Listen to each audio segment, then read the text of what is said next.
कार्तिक, तुम्हें पूछ पूछ कर थक गया कि तुम्हारा पति कौन है? जानना चाहते ना? हाँ बोलो। आप है मेरे पति।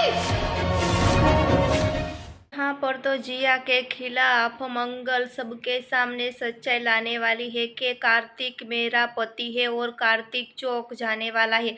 लेकिन यहाँ पर तो कार्तिक भी लक्ष्मी के सामने कहने वाला है कि तुम्हारा असली पति कौन है। तब कहने वाली है कि मेरे असली पति तुम हो कार्तिक। तब कार्तिक चौंक जाने वाला है और सारी सच्चाई का भांडा फूटने वाला है।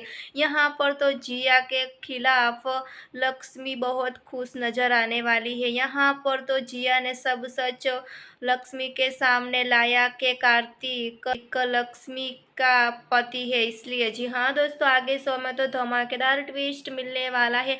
आगे देखने के लिए जुड़े रहे किरण सीरियल स्टोरी के साथ। सब्सक्राइब और कमेंट करके हमें ज़रूर बताना कि लक्ष्मी और कार्तिक की जोड़ी आपको कैसी लगती है।